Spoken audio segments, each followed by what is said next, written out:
Hey, I'm Devin Sears from Diamond State Flowers, and today I wanted to talk about soil, so let's dig in. After growing flowers for 4 years, and my wife and I have been growing vegetables and some flowers pretty much for our whole marriage for 8 years. One of the biggest hurdles and learning curves that I went through was learning about soil and the science behind what your soil needs to be to grow healthy plants year after year. In elementary school, we all learned that a seed can germinate and it needs light, water, and dirt is what I learned. I'm learning now that dirt and soil are a little bit different, and we'll get into that a little later. But building your soil in your garden is a process, and it is a long-term kind of thing that we're working on here at Diamond State Flowers every year. And so I wanted to go through 3 different ways you can grow.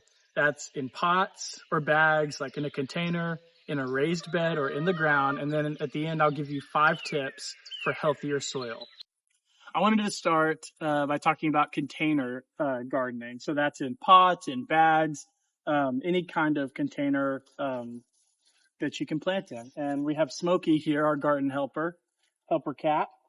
So some of the benefits of planting in containers is you can pick a container that fits your space. It's very like if you don't have a lot of space, you can make your containers fit where you are and make the most of your space that you probably couldn't grow in otherwise. So like a deck or a patio, as long as there's good sunlight for what you're growing. You can also pick the size container that'll best fit your plant. So like this is a 20-gallon grow bag that I grew tomatoes in last year because tomatoes need a lot of nutrients. So that worked out where in this plant, I just had some kind of, I think a begonia or some kind of flowering bush that we got at a plant center, and it really didn't need as much nutrients. So that worked well. And you also in containers don't have to weed very much. The weed pressure is pretty minimal. The cons to growing in containers, and this is one of the things I didn't know when I first got started, is when you're growing in a container, the nutrients in your soil is not unlimited. So normally when you put a potting mix in a container, in a pot, it'll tell you that it'll feed for however many months. So normally I've seen 4 to 6 months that potting mix will feed your plants. And you'll see the little beads in the potting mix that have the fertilizer in it that'll slowly release.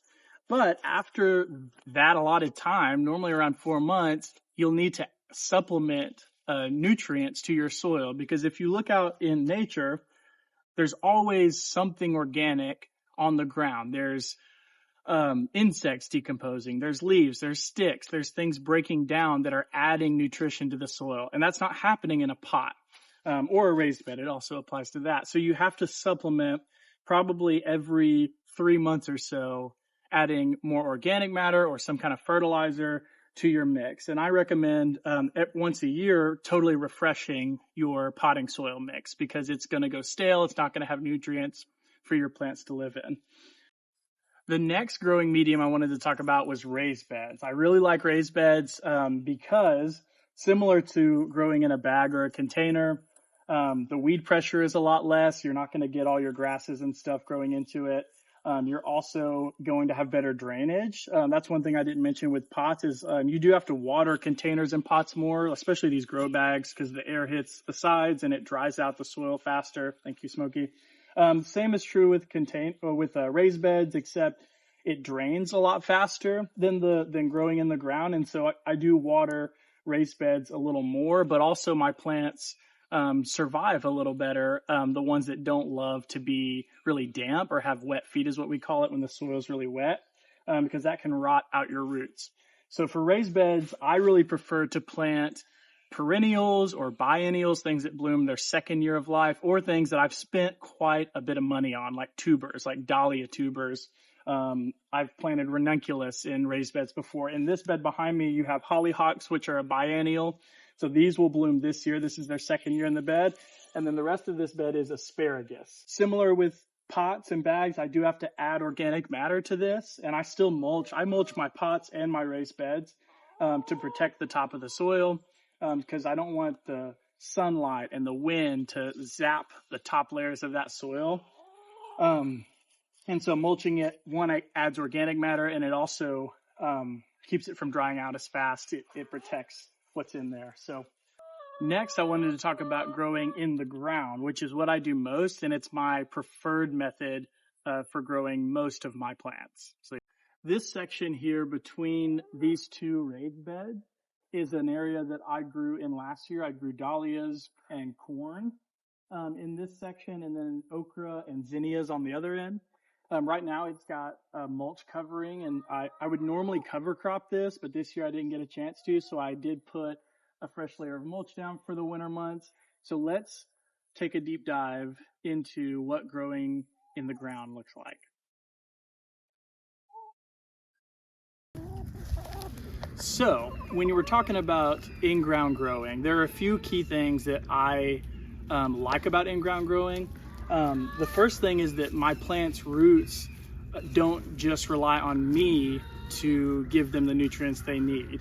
In a raised bed or in a container, they are pretty much relying only on what food I give them. But in the ground, they're now reaching for the different nutrients that are already existing on the property. And our property is a lot of clay. I think Arkansas in general is a lot of clay. Clay is very rich in nutrients. It can get very compact and very waterlogged, and so I do till the first year and amend the soil to give it more organic matter, to give it more sand for drainage and bigger pieces within the soil. And your mulch will also add year after year to your soil. So if we look into my bed here and remove this top layer, you see a really nice brown living soil. It's dark. It's not just like dirt. It's kind of a dry gray. This is a nice brown. You can see sand in different sizes of material. If we kept digging, we'd definitely find some bugs and some worms and some life. And that was kind of the biggest piece of gardening that I didn't know about, was the biolife that lives within our soil that actually helps our plants grow. So the living organisms in our soil are what break down the organic matter, the leaves, the decaying insects, the sticks. So that biolife is living and active in our soil, breaking those things down and making them available to where a plant can eat it. Because a plant can't eat a banana, but it can eat it once it's been broken down by all those organisms. And so when I'm planting into the ground directly, my plant's roots are able to stretch and go get all that nutrients that already exists here. So I don't have to supplement it as much as a raised bed or a container. I wanted to share a little bit of my journey in gardening and the different methods I used. And so here is kind of a year-by-year shot of the different gardens I had. I'll have pictures showing the different gardens that I've done. Some I've tilled up the ground and put seeds in. Some I've amended the ground and used weed guard to help with weed pressures. I fell in love with starting my own seeds pretty early on. The very first year I just threw sunflower seeds directly into the ground, and it was a pretty big failure. They only got about 3 or 4 feet tall and the blooms were pretty pathetic. And then by 2023, I was able to figure out how to amend the soil. That method for me was by far the most productive. Once I figured out what amendment to my soil worked, I started doing more and more in the ground. And then when we moved last year, I was able to amend some sections of the soil to make it productive for us in 2025. That brings us to our soil today, which this is a newer property for us. So this is me tilling up the garden in the backyard because the soil is not growable without some amendments the first year, and it would take us 2 or 3 years to make it very productive if we left it and didn't till it up. Once I add the super soil and mix it into the native soil, I will not have to till this garden up again. This ground wasn't super booming with life before I tilled it. The chickens looked and only found a few worms, but the beds I did this to last year, halfway through the season, were teeming with life and have worms that I think are snakes when they're coming out of the ground. I do use Weed Guard when I'm growing my flowers and vegetables to help with the weed pressure, but I do remove it when I'm cover cropping. You can rent a tiller, and it's probably more efficient than this electric tiller that I have. I also found this place about 25 or 30 minutes away from our farm that sells an entire truck bed of the super soil mix for just over $30, which is super clutch because I've already used 3 truckloads this year and I'll probably have 1 more. I grew in a ton of grow bags last year and I used that old soil to top off the raised beds you see here. I'll add compost and mulch to those. So this backyard garden will produce a ton for us. It will have some veggies and a ton of flowers. Here is the backyard garden before I start laying any weed guard or mulching any of the pathways. It will have all 3 methods of growing in it. And that brings us to the front yard garden, which will be new this year. It will be home to our perennial cut flowers and a lot of annual cut flowers as well. So if you watched to this point, thank you for watching. I wanted to reward you with 5 tips for growing your garden this year. The first one is to always cover your soil. So that's with mulch, with leaves, with some kind of covering that's going to keep your soil from getting zapped by the elements. The second thing is I love to cover crop. I didn't do a lot this year, but it's a great practice. So if you're not growing in a bed, throw a cover crop on there. There's different cover crops at the farmer's co-op probably nearby, or just Google what's a good cover crop for my area and give your biology, give the BioLife something to eat when you're not growing in it. Because if not, they're just going to wither away. The third thing is I only till when it's absolutely necessary, because what tilling does is it destroys all that BioLife. It turns it up, and it's great if you have compact soil, which all my beds I have to till before I can grow anything because of the clay we have here.